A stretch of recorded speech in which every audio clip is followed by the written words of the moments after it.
right. Hey, Frankie, what's happening?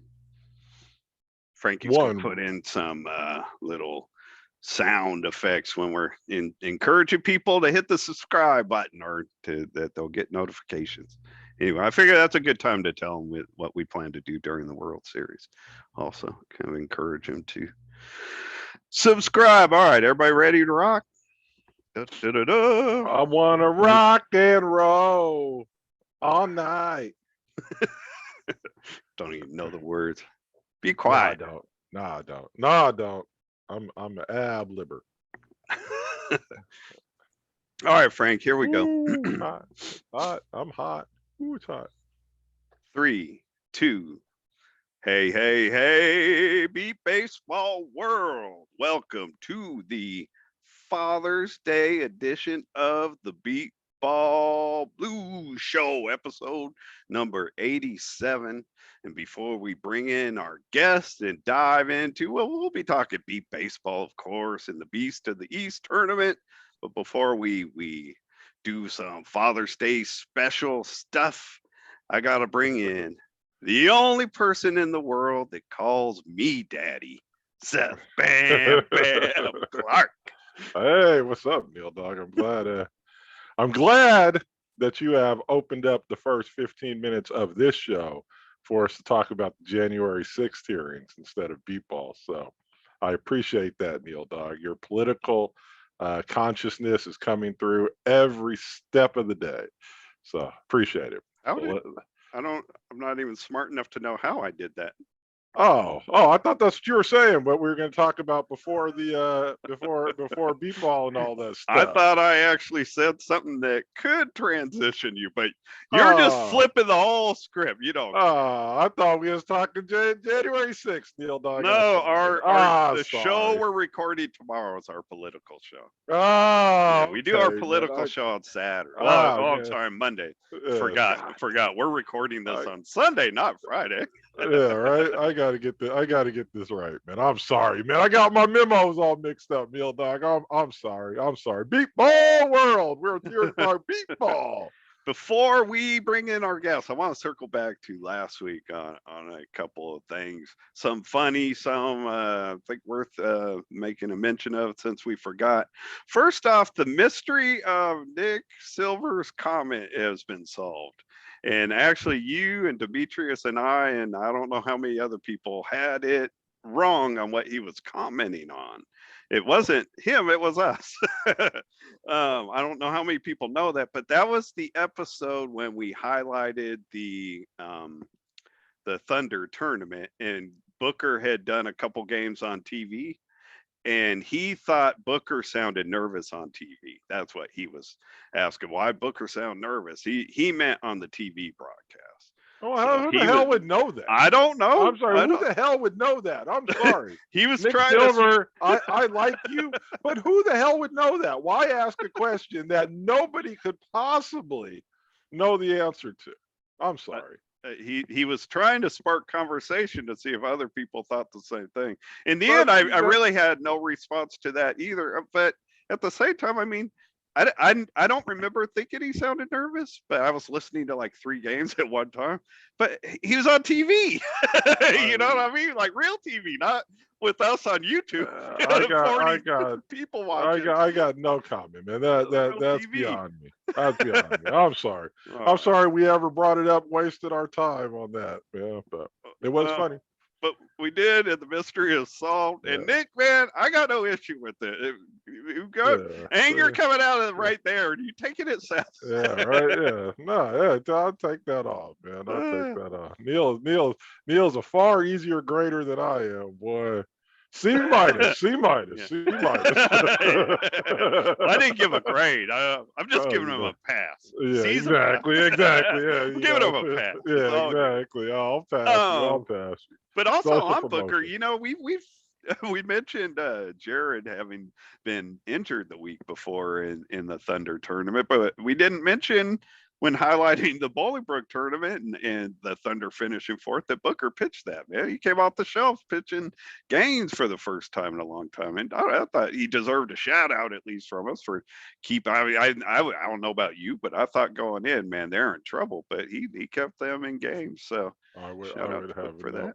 I didn't even know he was pitching. Yeah, You did drop the ball. yeah, I did. You You know, dropped the you ball, think man. when we talked about Jared, it would have been a little Yeah, it reminder. would have popped into the head. But, That's crazy. but also on the injury front, we didn't mention that Corey White had gone out in the Edge game against the Heat. I hear everything's all right. He went out with a knee injury that they thought originally would be bad, but I think everything's checked out okay with that. And then Juan Gonzalez, we talked about his injury, and he commented on our YouTube page, which was excited because nobody ever really comments on our YouTube page. Justin Holland from the Edge probably leads the way, and having given the most comments on our YouTube channel, and that's like 5.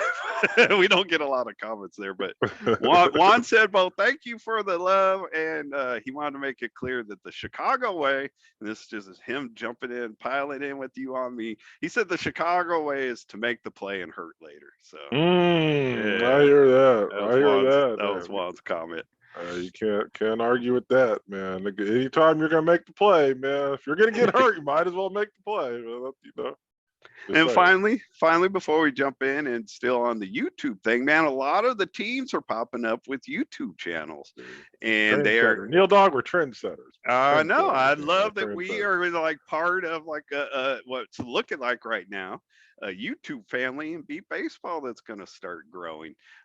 Teams want to stream their games on YouTube channels, which I think is smart because it gives more access. You don't have to be in a group on Facebook or whatever. I'll get into it more about why I think it'll be easier to find. But apparently, what you need to go live is 50 subscribers. So teams are trying to get that number over 50. I know the Jets have a YouTube channel. The Panthers, the Pasadena San Gabriel Valley Panthers. I don't know what to call them. But the Panthers, our Cali team, West Side, they've got a channel. They started this, and everybody jumping in, including your team, the Bayou City Heat. They now want to get things going, so they're looking for subscribers. I know the Indy Edge already have a channel that you could subscribe to. They haven't committed to streaming their games live, but I guess if they get up over 50, they'll probably consider it. Got 58 players, man. I can't imagine they could all individually have enough if they just all individually subscribe. Oh, geez. Come on now. So, and along those notes, man, we hope everybody will subscribe to our own channel. I think our most recent subscriber comes from the team that we're highlighting tonight, the Philadelphia Fire. But if you subscribe to the channel, I mean, it helps our channel grow. But also, we want to start doing some live shows ourselves. Sometimes our Sunday night show is going to be live, but during the World Series, Seth and I want to go live every night of the World Series. Maybe not the championship night, because I think everything will be covered by that point, but like Tuesday through maybe even Monday through Friday. We haven't figured out. I'm sorry. When is the World Series? We'll ask. It's either the last week of July or the first week of August. We'll ask our guests. I should know. Already, I think like the last Sunday of July is when teams are flying in. I could be wrong though. We'll find out shortly. But that week we plan to go on live. So if you subscribe to all these channels, the teens channels, to us, when you go live, if you set your notifications to go off when the channels you're following are going live, then you get that little notification. You don't have to get on Facebook, look around. If you don't have a notification, they're not on live. You don't have to look for it anywhere. So subscribe to all these channels, including us. Hit the notification, or hit the thing to get all notifications. And you'll get them from everybody. That's it, man. Jump into our YouTube world. All right. All right. Enough about that. Sorry to our guests that we made wait so long, but both from the Wow. I know. I'm saying, and they were so polite. I know, true. You wouldn't even know we had guests. Yeah, right. People. It's possible they're both asleep though. One of our guests is very old. and they say Philly people get a bad rep. See, man, come on. Yeah, right. From the Philadelphia Fire, we have both Hogzilla and Johnny Dad. I give you a new nickname on the show, John. You're no longer Johnny Ma. You're Johnny Pa. Dad. Johnny Pa goes a little better. Johnny Pa. Okay. All right. Look at that. He's innovating on your innovation. That's pretty cool, man. That's how the world goes, man. It's always embarrassing to be me. Like in those moments, I start showing teeth and thinking I'm just getting ahead. I find out that I was second again. All right. Second again, man. But you know, sometimes some people are so far behind they think they're winning the race. But hello, fellas. Happy Father's Day, guys. How are you? All right. Thanks. Good. Happy Excellent. Father's Day. Thank you. Father's I'm doing good. A little Same tired over here, but we're Yeah, I doing good. bet. I was just gonna say, our man Scott Hogwood. I mean, anybody that's been around Beepball knows that guy's got like 27 kids, something like that. He is literally over there trying to genetically build a beep baseball generation. He's trying to replace the Woodards as the first. I think there's more Hogwoods already. Maybe I don't know. There are a lot of us, you know. But you know, guys that know me for a long time, I live by a motto. My dad told me find something you enjoy and stick with it, and that's what I did. So. Pop it out, babies. Yeah, I'm trying to keep it PG-13, but I mean, we all like having sex, but that's just the only part of it. That was That's the good part I advice, enjoyed. I guess, but you know, Right. I don't know that he meant the kids. But anyway, we will be talking to Scott about all the Hogwoods. But man, Johnny, tell us about father. You got you and your teammate and your other half, Gina and Natoli have a brand new baby. Tell us all about it. Male, female, name. His name's Anthony James Margis. He's a male. He was born about 2 weeks ago, so he's 2 weeks old today, actually. Happy birthday. And yep, and Gina Marie did all the work and did a fantastic job. Obviously. Were you there with her? Were you in the? Oh yeah, of course. Of course, yes, of course. I was there the whole time for don't five make it days. sound like a simple decision. I almost had to pinch hit. I almost had to pinch hit for Trajan. No, I was there. We were there for 5 days. Everything went pretty smooth, and it's. Hold on, I'm sorry. Hold on. You were there for 5 days, but everything went smooth. Does Gina think everything went smooth being there for 5 days? Yeah. I mean, there was one or two things they just had to check on towards the end, but he's all good now. So good. You weren't in labor for 5 days or whatever. You're not. No. Okay, I wasn't in labor at all. But. Yeah, right. Yeah, no, but everything went well. My mom's doing well, and it's truly a blessing, man. I mean, right now we're not getting much sleep, but I'm told that kind of comes with the territory. So I'm told it gets better in a few months. You know, it's funny, man. The like my kids always they always pretty much slept through the night, like from the get go or whatever. They, you know, in that first week you got to wake them up to every 4 hours to feed them and stuff like that. But man, in the whole, you know, this first year is so damn easy when they can't crawl, they can't do anything, they just sit there and cry and sleep, man. That it is a perfect world, man. It is a perfect He's got his world. days and nights mixed up right now. That's the only thing. So we got to get that reversed here soon, but we will, I'm sure. So. No, it's great. They just sleep and sleep and sleep. I know Seth would recommend once they do start moving around, they put bells on their shoes. Scott might recommend that as well. Yeah. I've already reached out to a bunch of the other Beepball dads and stuff like that. I got all the tips and tricks ready to kind of unload as he gets older. So, but it's really been great, man. It's a cool special thing. So, and you know, this will be my first Father's Day, obviously. So it's really cool. Now I remember getting some advice on our IAS Box 45 show back in the Oh, day. shout out. Yeah, Our so, boy Alvin Suarez is the only, man, Jordy Stringer, about the only ones that would get that reference. Yeah, IAS Box 45. 45. But See, people don't know. Seth and I have been stars for a long time. yeah, long time. Not new. Man. You know, dude, this is just an extension of it, man. Just an extension of it. The newest But I version. remember we had a guest on there who was a father, a blind father, and he was like, "Oh, you know," and when you're trying to, you know, when they have an act, or you know, when you have to change a diaper and stuff, just take the diaper off and put them in the shower and wash it off in the shower. And I was like, oh, I don't think so, man. Seth and I were both disgusted by that. I think I'm just gonna wipe his butt, man, and deal with it from there, man. Not walking it. You Man. know what? We can't say the name of that guest because he actually is known by some in the beat baseball world. So Okay. Well, he has friends on one of our most popular teams, more popular teams. So Okay. I'm sorry.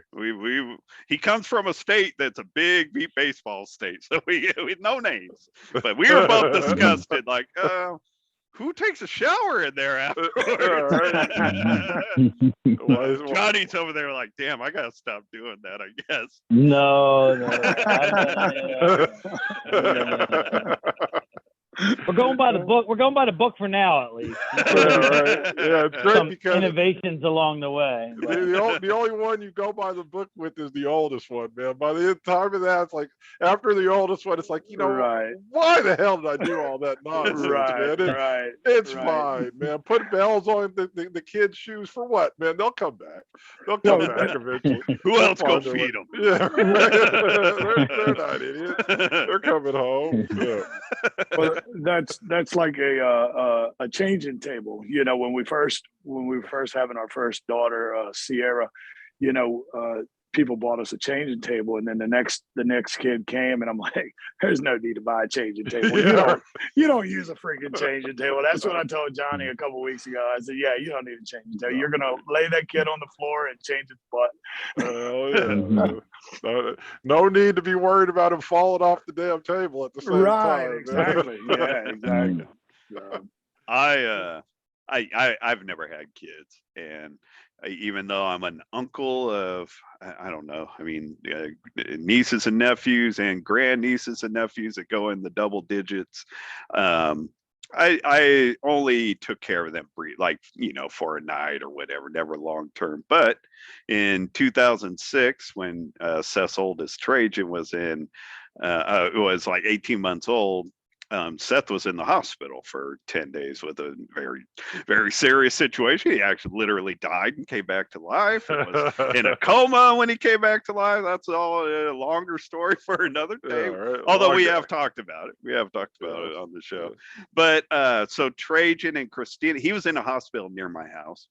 And Trajan and Christina stayed here with me, and most of the time Christina was at the hospital, so it was me and Trajan, and that literally is the closest thing to fatherhood is I've ever felt. And the reason I bring it up, you guys talking about the diapers, and my story that I tell from that experience most is as Trajan would wake up on the clock every morning at like 5 a.m.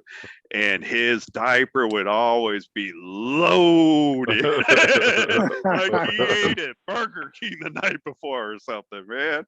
And like the first day for me didn't go so well. The second time I had him on the floor, like you guys say, no changing table, whatever. Had him on the floor, had everything all set up. I got this big old heavy diaper off him all perfectly, and I'm just sitting. I was on my knees or whatever on the floor, and I'm just holding it in front of me, like triumphantly, like I did it perfectly this time. And while I'm sitting there holding it, he reached up and grabbed it, started swinging it around. I thought you were going to say Pete. No, I never got hit with that. I've heard stories. I've never got. You and Gina aren't going to have any help because I hear there's a visual reference to let you know it's coming. But you and Gina aren't going to have any help with that. But You just no, need an extra diaper. my triumphant moment ended very quickly.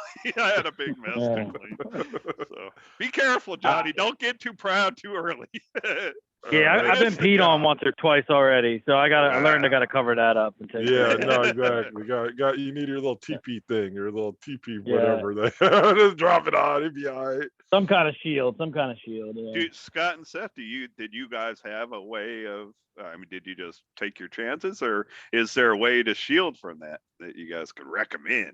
No, I can't. I mean, you're just rolling at that point in time. So, I mean, it's hard because I mean, yeah, I'm total, right? So, once you start the process, you got to kind of just keep rolling with the process. If you stop, it's But I mean, I'm sure it's happened and stuff like that. But I got 4 girls, so it was. So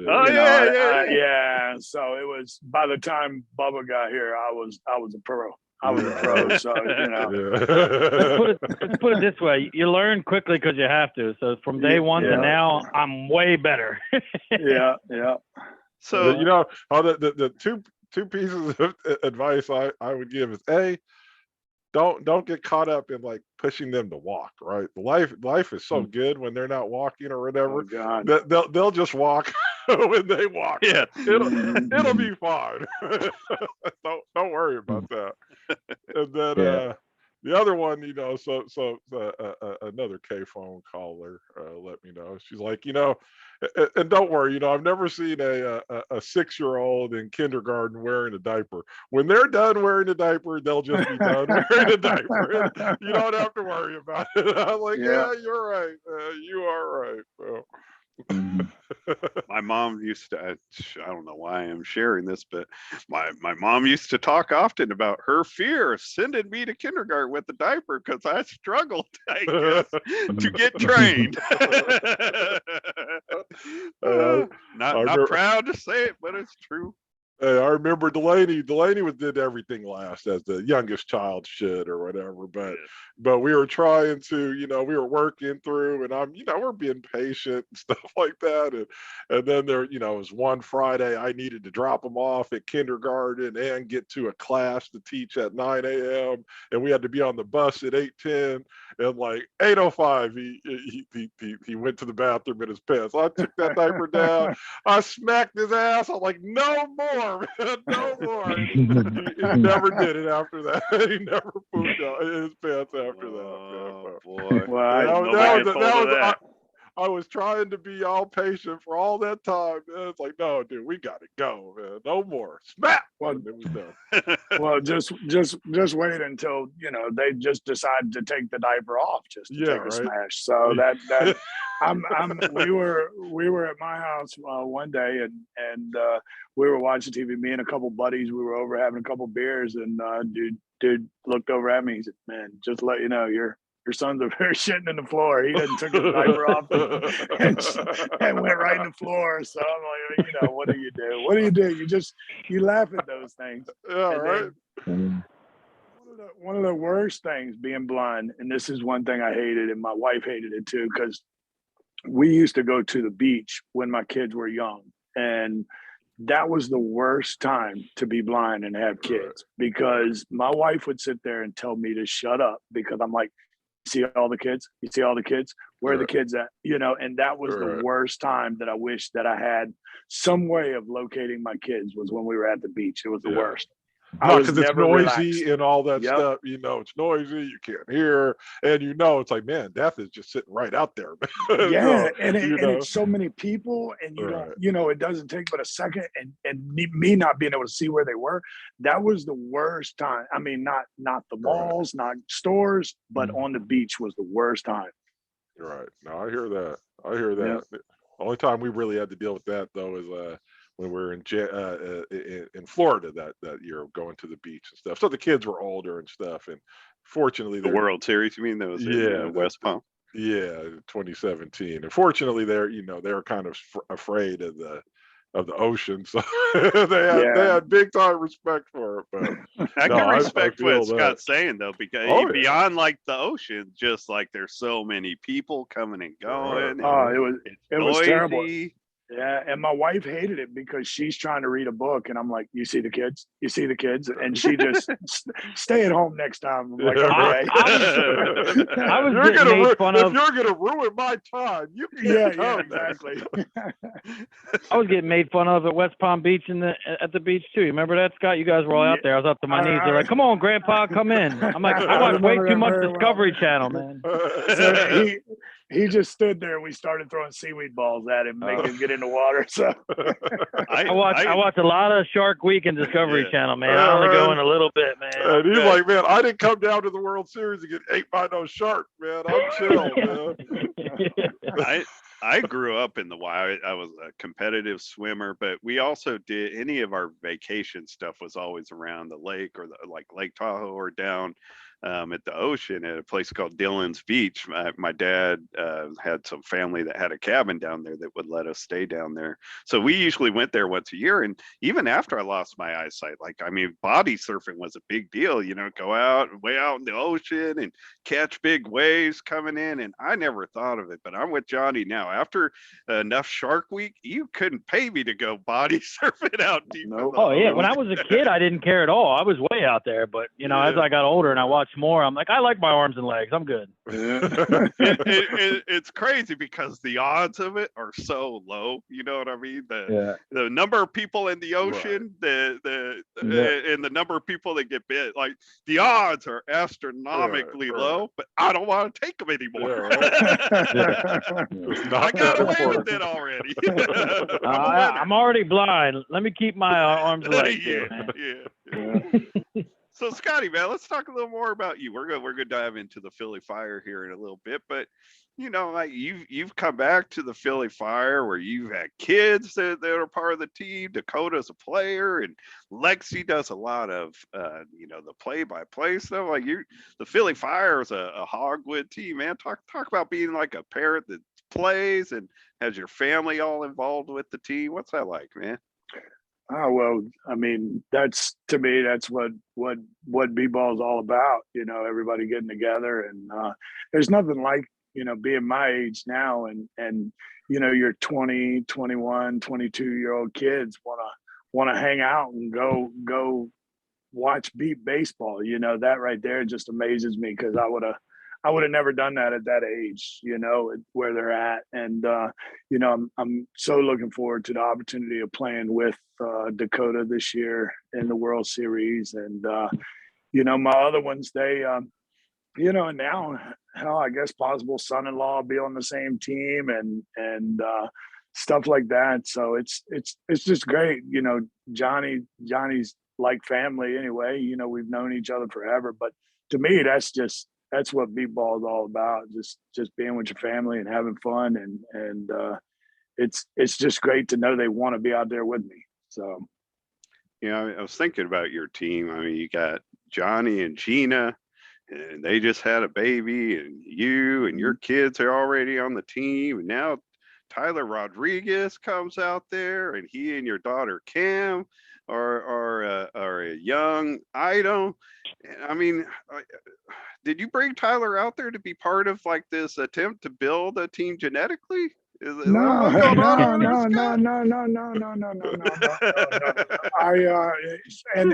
I keep telling his ass, remember, she's got another year of school left. So there's no family building until she graduates from Villanova here next year. And but Tyler's an awesome kid.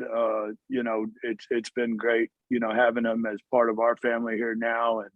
And it's just one of those things. I never would have thought it, 4 years ago that, Tyler Rodriguez would be, here in Philly living with my daughter. It's just funny how things work. You know what I mean? Yeah, we also I have. just want to throw out a shout out. My niece is a Villanova alum as well. So nice. We got family there. Play water polo there. Yeah, she did. Yeah.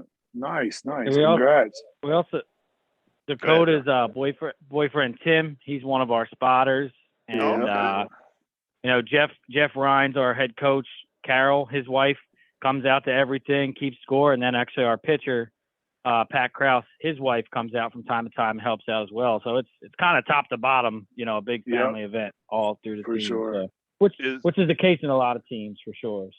So is Pat Krause Casey's dad or brother or his dad? Okay. Yeah. Man, you guys got family ties all over the place. All right. Yeah. I know that's not uncommon for beat baseball, but you guys seem to take it to another limit, man. Well, it's Another funny level. if Another you level. think of the dogs, right? At least while we were the dogs, nobody had kids. I was the only one that had kids. We weren't And that a didn't family. come until 10 Right, years late, into it. right? Yeah. We were a totally non-family like base team. Or Nobody was at least- even really married. John Bancroft, Roger always had. I guess Roger got married before he quit playing for us, but no, we saw it a lot at the World Series. The team, beat baseball. We've heard a lot of people talk about it. I even heard Kevin Simpson talking about it recently. Like, Beepball's a family-based sport in a lot of ways because this is the way it just kind of builds up. But I've never experienced it at all. You have started to experience it. I mean, your parents always came to the tournament. Right. And then your kids fell in love with the sport. But my parents were very supportive of it. And when the tournament was here in Cali, both times I had family come out, but I've never experienced like that family, like what you guys are doing in Philly, man. That'd be fun to be part of. I got my brother out there at the Colts Neck Classic last tournament to spot a little bit too. He's a former Pitt Panther and Pittsburgh Steeler also. So trying to get him involved a little more. It seems like some time's opening up. So look at this man just casually mentioned that his brother played in the NFL. I never knew that. He was on the practice squad for a year or two. So I didn't know if he brought it up the last time. I know Bam Bam's a big football fan. So not as a diehard Dallas Cowboy fan. I got to say I'm neither a Pittsburgh Steeler fan or a Philadelphia Eagle fan though. Yeah, I'm an Eagles fan, so you know where I stand when it comes to the Cowboys. let me clear one thing up too, Neil. It's not all roses when you're dealing with family. So that's what I was going to ask you, especially when you have daughters and their boyfriends or husbands on the team. It must at some point be a not all fun. Hey, there's a reason why Tyler was moved over to short right when Cam was spotting in left field. So Yeah, right. You take the good with the bad. But it's nothing like it. On and off the field. It really is. We go out together. We hang out together. It's and just to touch on Pat and those guys, man. They're like family now already. It's just really cool. But it's funny when the family members start fussing with each other because they're allowed to say whatever they want to each other. Not like strangers, but family members. Cam's a ball of fire. For you that don't know Cam yet, don't piss her off in outfield. That's for sure. I've never had any feel for Cam, but in your most recent tournament, that 3-team tournament that I think New Jersey hosted, maybe I'm wrong, but either way, listening to your streams that week and on the sideline, I got a little bit more of Cam. Cam will let you know how she feels. That's for sure. If you're gonna put up with Tyler Rodriguez, you got to have some. Right. And I'll say that with love. Camry's been spotting since she was 12 with the Pennsylvania Wolfpack. She was she was trained by Linda Memory and Bob Memory and those guys. I'm not sure if y'all are familiar with that. So Cam now, she's considered a veteran, only that she's only 23, but she's a veteran of the sport. And you can't tell her a whole lot that she don't think she already knows already. So, but she'll do anything for anybody. You just don't piss her off. That's all. Oh, hey, Johnny, a little note on the team. I mean, since we've got like 5, 6, maybe 7 weeks till the World Series, I mean, you're going to have Gina like whipped into shape, ready to play, right? No, unfortunately, I What? think she's most likely going to stay home with the baby. But there's an outside chance she could come, but I don't think it will probably happen. She is on the roster just in case, but more than likely she probably will stay home with the baby. I actually was just trying to get a chuckle. I mean, I didn't know she was staying home, but I mean, I was suggesting she should be ready to play, Johnny. Yeah, well, it could potentially work out just in time for that, but I don't think it's going to happen that way. So I wouldn't. I guess the only reason I thought that was funny because I didn't think there was a chance in hell of it being that way. So All I know is don't wait till then to buy your flights to Beaumont. That's for damn sure. So, hey, could you guys answer Seth's question on the dates? Oh yeah. oh, when's the World Cup? 24th through the 31st is. That's what I thought. That's yeah, what I thought. the games start on Tuesday the 26th. Oh, that's perfect. Our 39 Blue Devil days. conditioning week that week will be at 10 a.m. Neil Dog, so I'll be free in the evening, man. I was concerned if it was the next week that conflict. we would be that we would be coaching at that point in time. But excellent. All right, fellas. So let's wrap this up. Talk about the Beast of the East. I'm assuming it will be a 4-team tournament with Long Island, Boston, Philly, and New Jersey. Is there anybody else that's going to be there? Nope. That's it. All right. And this is, how many legs are there going to be? Is there 2, 3 legs of the Beast of the East? 2 legs. 2 legs. One in Long Island, and we're going to be hosting in Philly again this year. Well, actually Norwood, just outside of Philly. Is this first one coming up the one that's in Long Island? Long Island, June 25th, and Norwood on July the 9th. And actually, our leg of the tournament will be dedicated to and in memory of Greg Gonteric this year. Oh, so way cool. Way cool. Yeah. Much love to you guys and to our man Greg Gonteric. Seth and I both knew him pretty well. And rest in peace, Greg. Man, that's a true beat baseball warrior. So I love that. Will your leg of that tournament be before the tournament or after? I'm sorry if you already said.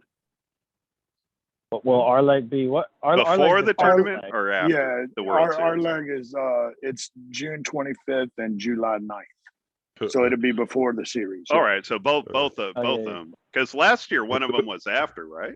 Both of them were. Oh, yeah, that was just COVID. It got pushed back a little bit. Some of the teams weren't comfortable and stuff, but that was the only time we've ever really played it not before the World Series.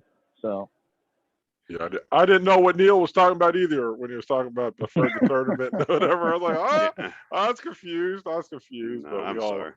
I don't listen to too many of our shows really, but I did happen to listen to our last show, and I am so embarrassed at how many thoughts I don't finish. Like you know what I mean? It's like I remember hearing one of our favorite authors, Robert Jordan, say that's like the power of an editor is like, to help you complete your thoughts. Like you think that you put it in there because you know what you're saying. And then the editor's like, I have no idea what you're saying. I felt like that after my own show. Like, finish your thought, idiot. So there are a lot of thoughts I don't finish. I'm trying to slow down and be more complete, and I've already failed.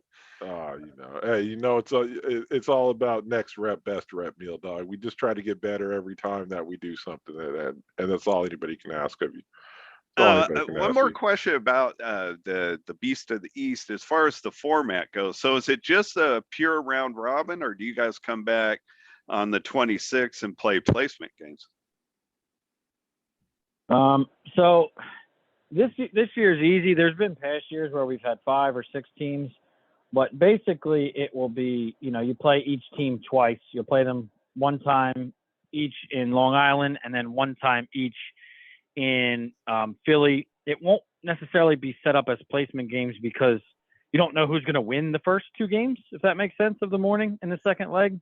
So basically you just finish out the schedule, and usually by the second or third game, you can tell kind of which game is going to give you the championship. So it's just overall record, and then there's a tiebreaker. I believe it's runs allowed is the first tiebreaker. If 2 teams finish 5-1 or something, and say they went 1-1 against each other. So Ooh. I guess I'm not totally clear. In each tournament, will you play a total of 3 games or more games than that? 3 games. Three. Okay, that's what I thought. But okay, all right. You'll So, play each team twice though, but it's all one tournament if that makes sense. It's one yeah, tournament. no, you over, keep them over together. Yeah, 2 games. I do get Yeah. that. I mean, I didn't know that before, but I do get Mhm. that. So overall, how you guys feeling going into this? You go have all your pieces on the 25th. Johnny? We won't have everybody that we're taking to the World Series. I don't believe for Long Island. I'm not sure about Philly quite yet, but we won't have Cesar Lescano there. We won't have newly acquired Nick Silver. I don't believe. Oh, I wanted to mention that. Thank you. Good call. Wally won't be there. Yeah, Wally Salhuddin. He played with the Titans Yeah. last year. Wally Salahudin. Jr. Sorry. Wally Jr. Just call Yeah. Wally Jr. Wally from Carolina. Yeah. So I think those are the only 3 we'll be missing. We should have just about everybody else. But yeah, I mean, we feel pretty good. We've been practicing hard. We played 2 tournaments so far, so we'll see. We know those teams are going to come to play, but we'll kind of see how it shakes out. But we feel pretty good. Two things from that. One, Cesar was we have like 70 something subscribers now with our channel, and I don't get many notifications telling me somebody subscribed. Like out of those 70 whatever, I've probably gotten like 8 emails saying so and so subscribe to your channel. But I just got one recently that Cesar from your team subscribed, so shout out to him. You just mentioned him. And I've already lost the train of thought. Nick Silver. You guys bringing Nick Silver on board, man. I thought that was a big put. I thought somebody would try to get him on their roster. I did not have you guys on my radar. That's a big pickup for you guys, him and Wally, I think. Me personally, I think it's a huge addition to our team. Both of those guys, this year especially, we lost a couple guys due to some personal rehab, so we had to make some adjustments, and we're glad to have those guys. They're going to add a lot on and off the field, and anxious to see what other teams in the Beast of the East are going to be bringing. Nobody's got to see Boston yet, and kind of anxious to see what they're going to look like next weekend. And I'm with John. Go ahead, I feel say like it, Scott. Go ahead, take your shot. What? Go ahead. You can talk about the rankings. I'm not hiding. No, I'm not hiding. I wasn't even. No. I do look at the rankings for sure, but Boston, dude, they got a hell of a coaching staff over there. Y'all know that. We don't even know what they got, so we're anxious to see it, and even the Titans. I mean, they got a different look. That the young guy John Cruz. I'm not sure who's familiar with him, but he's got some pop, and those guys. They still got Zach Turner, Lamont, Damian, and Long Island's Long Island. They're going to put the ball in play with James up there pitching. So next weekend should be a good, exciting weekend. Cool. Yeah, I mean, I think adding Nick Frost for the World Series is going to be pretty big. Anytime you can add, he was the MVP of the Ames tournament last year. To add somebody like that to our lineup, which I already, was feeling pretty good about it. I think he's going to help us out a lot. So. Collecting talent is important, period. But it's hard to find a lot of players that are pretty solid two-way players. But you guys are starting to build up on yourself, John. Tyler Rodriguez, good two-way player. Casey Krause. You add Nick Silver. I'm not gonna leave out Hogzilla over there, his big bat. You guys are starting to get a collection of players that are solid on both sides of the ball. So I mean, that if you want to move up in the ranking, that's a really good way to take a shot at it. But you don't want to move up in the rankings. You want to move up in the placements on the World Series. That's what it's all leaderboard, you know. That's what it's all about. Those Yeah. people putting out them rankings ain't been on a beepball field in several years. So don't worry about it. For what it's worth, I use You know. honestly, I used the word rankings. I wasn't thinking about my rankings. I was thinking about the World Series.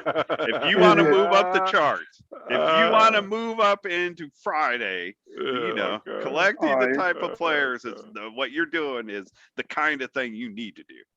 One thing like we talked about, man, this year of all the years, I mean, it's so equal all the way up and down the board. So, I mean, that's why we're going to play the games.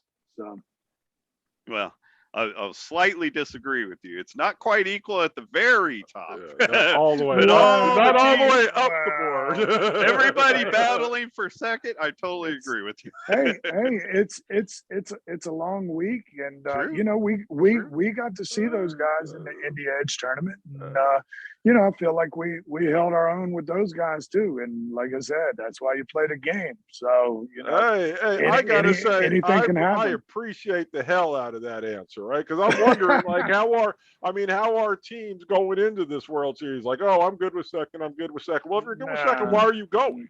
You know what I'm saying? Right. I mean, are you going to win or not? If you're already going to give it to the Edge, then you save your money. Go do something else with that. But so I'm glad to see it. It's like you know, I've said this about when we had the Edge on last year and we were talking about the Thunder. I didn't hear that same sort of fire, right? That like, hey, we don't care. Let's just go play, right? And I appreciate the hell out of that, Mr. Hogzilla, Godzilla. We lost those guys 12-10.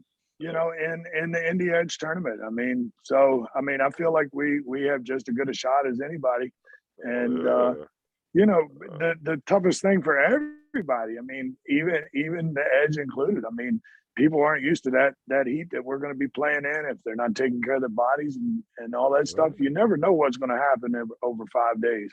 Yep, and it's one game, Yeah, I right? think this year more than any, you know, they say any given Sunday. Well, any given Tuesday through Saturday, man. I really think there's going to be a lot of upsets and a lot of different things that are going to happen this year, and that's good for the sport. You know, when the more teams going in, you know, the more parity there is, and I think there's a good amount of that this year. So. That's really one of the reasons why I think it would be smart for Seth and I to do a show live every evening after the day is complete, because maybe not so much on like the first or second day, but as the tournament goes on, there's gonna be some wild thing. It would have been fun going on live last year when you know, the 13th seed knocked off the 4 seed or whatever, and talking about it, and maybe even pulling in some of their players if we can. So well, you try to highlight that this year. I mean, look at last weekend. I mean, just the things that have happened the last couple weekends in Indy and in Chicago. Yeah. It's just I mean, how many times have you seen Austin go and go over? And never, you know, never. That's been pointed out. They've never gone to a tournament and lost every game. Much, but yet they played the Jets. You know, awesome. They gave outside of the Edge. They gave the Jets the best game that weekend. So I mean, this team's beat this team. Teams beat this team, and it's been a big mix of things. So. Yeah, no, and I think that's gonna make, like, once the tournament gets into Thursday, you know, late Wednesday, Thursday, that's when the tournament's gonna start getting fun. I think for sure because of that exact point right there. Yeah, for sure. But tournaments always unfun on Tuesday and Wednesday. Kind of going through the I motions. just gotta say it. It's never fun, but I'm sure people have different perspectives. Yeah, it depends where you're ranked. Yeah, exactly. Right. If you're on some of those lower teams, I came in when I first started playing with the Slammers, and I think we were ranked 12th or 13th or 11th. I remember playing 3 games Tuesday, 3 games Wednesday. Yeah, right. yeah. And he's like, and they were real games, boy. We were working. Yeah. No, I hear that. It's all a perspective of where you're at in the rankings or in the seedings of it. So. You talk about that, John. The year before that, we were there, and we got lucky enough to with Southwest. We got to play against I want to say BCS. It might have been with Tim Hibner pitching for them, I believe. and then RHI with Jarrett pitching for them. And then we got to finish up our day playing Taiwan. I don't know how the hell that happened, but I wasn't very happy that Tuesday. That's a tough day out at the field. Oh, boy. God, yeah. Well, man, I think we've occupied, well, I'll say I've occupied the three of you fathers long enough. Time to let you guys get back to your fatherly duties. Set Dog, you got anything else for these gents before we pop? No. Happy Father's Day to you guys. Happy Father's Day to my own father. Happy Father's Day to yes. everybody. Yeah, I'm Same actually here. it's funny, as soon as we hang up, I'm heading down to Virginia. My first and only grandson's birthday is this weekend, so we're heading down there to celebrate that for Father's Day tomorrow. Sweet. So Excellent. yeah, it should be a good weekend. But happy Father's Day to all you guys. You go see Mama Zilla? Yes, yeah, Mama Zilla will be down there. So yeah, looking forward Give to her it. my love. Will do. She's always chatting somewhere on Beepball Nation somewhere. So she loves it, man. She loves it. She's in her 70s and she loves watching beep baseball. It's crazy. That's where I started saying goodnight to Aunt Cindy. That's Seth's aunt, and she's around the same age. And the reason she's in Beepball Nation is to keep up on all the drama and beep baseball. That's it. So Mama Zilla will be watching. So excellent. Well, I love to her. Love to you guys, man. Congratulations, Johnny. Best of luck with you and Gina and your baby. Hope everything just keeps going smooth for you. Thank you very much. Appreciate it, Neil. Absolutely. Absolutely. All right, we'll get out of here. Thank you, everybody. Happy Father's Day to anybody we missed. My own soon to be 95-year-old father. Happy Father's Day to him. And we'll catch you all next week. Take it easy until then. Thank you, Seth Dog. Thank you, Frank Porter. Good night, everybody. thanks, guys.